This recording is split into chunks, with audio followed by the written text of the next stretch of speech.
गलती कहाँ की मैंने। आज सुबह से ही सुरुचि काफी उदास थी। सुबह सुबह ही उसके पति कौशल ने उसे काफी कुछ सुनाया था। कौशल, सुरुचि, देखो मोहन भैया की पत्नी सब रिश्ते लेकर चलती है, पूरे परिवार में सबसे घुलती मिलती है। तभी तो अपने चचेरे फुफेरी भी उन्हें आदर सम्मान से बुलाते हैं। अभी चचेरी ननद की शादी में गई हैं और एक तुम हो। बात अधूरी छोड़ वो मुंह बना लिया। सुरुचि, मैं क्या? आपने बात अधूरी क्यों छोड़ दी? पूरा कीजिए। मैं बहुत खराब हूं। देखो, बेवजह की बहस में मैं नहीं पड़ना चाहता। मुझे ऑफिस के लिए देर हो रही है। मेरा टिफिन दो, मैं जाता हूं। सुरुचि ने चुपचाप उसे टिफिन दे दिया। वो ऑफिस चला गया। यहाँ घर में सुरुचि उसकी बात पे सोचने लगी कि उसने क्या किया, कहाँ गलती है मेरी। मन में ही कहना शुरू किया, जैसे वो कौशल से बात कर रही हो। जिस मोहन भैया की पत्नी की आप बात कर रहे हैं, वो कभी सास ससुर के साथ नहीं रहती। यहाँ तक कि सास ससुर बीमार भी हो जाए तो न अपने पास ले जाती है और ना ही देखने आती है।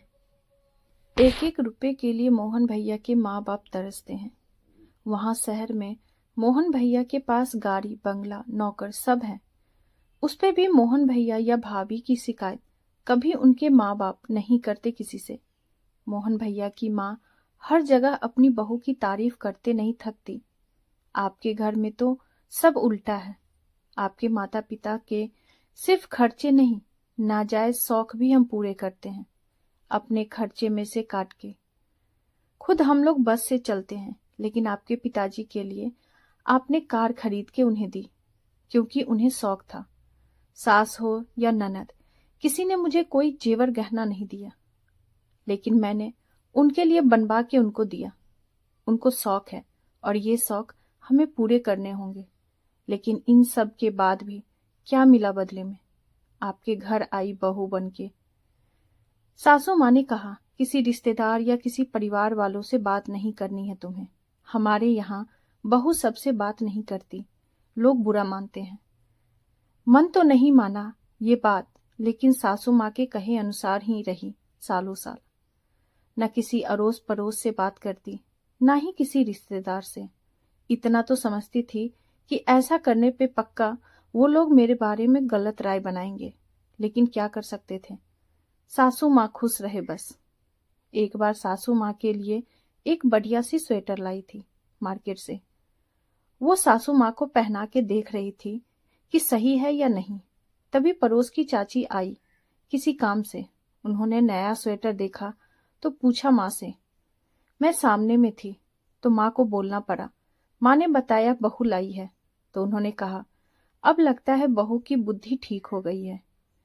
ये सुन मुझे बहुत बुरा लगा कि चाची ऐसा क्यों बोल रही है कि अब बुद्धि ठीक हो गई है, मतलब पहले खराब थी।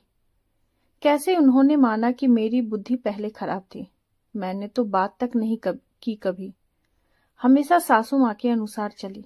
सासू माँ ने समझ लिया कि मेरे दिमाग में कुछ बात चल रही है। उन्होंने मुझे इशारे से जाने को बोला। मैं हट गई वहां से। फिर मैंने अपने चचेरे रिश्तेदारों से बात करना शुरू किया, तो शुरू शुरू में वो लोग बात नहीं करते, अजीब सा बर्ताव करते थे मेरे साथ, अछूत सा। धीरे धीरे बात खुली कि मेरी सास और ननद सबसे कहती है कि मैं बहुत गलत औरत हूँ। मैं सास और ननद के साथ गलत बर्ताव करती हूँ। घर का सारा काम अपने ससुराल वाले से करवाती हूँ, यहाँ तक कि अपने पति से भी घर के काम करवाती हूँ। अपने पति को मारती हूँ, ससुराल वाले को खाना नहीं देती हूँ, घर का सारा खाना खा जाती हूँ। बहुत बेरहम महिला हूँ, सबको रुलाती हूँ। माँ बाप बहन पे खर्च करने नहीं देती पति को। अपने ससुराल के रिश्तेदारों को गाली देती हूँ, भला बुरा कहती हूँ। और तो और सबको कह दिया कि जो भी मेरे से बात करता है उसके बारे में मैं गलत बोलती हूँ, उस पे जुगली का आरोप लगाती हूँ। इस वजह से सब मुझसे बात करने से कतराते हैं और मुझे किसी समारोह में नहीं बुलाते। मतलब इतना कुछ और इतना घटिया बातें मेरे बारे में फैलाई गई थी कि यकीन करना नामुमकिन था। जबकि घर के प्रत्येक लोगों के प्रति जिम्मेदारी मैंने सारी निभाई आज तक।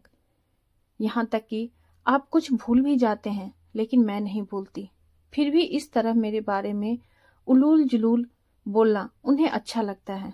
तो ठीक है, वो बोले, मुझे कोई फर्क नहीं पड़ता। लेकिन आप सब जानने के बाद ये बोलते हैं तो बुरा लगता है।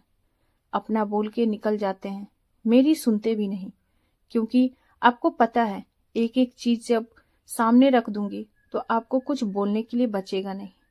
दोपहर में सुरुचि ने देखा मोबाइल पे कौशल का मैसेज था।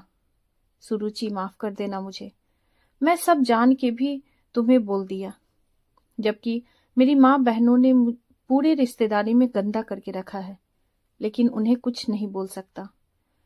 सुरुचि ने इधर से संदेश भेजा, आपको किसी को कुछ कहना भी नहीं है, आप मुझे समझते हैं, बस इतना काफी है।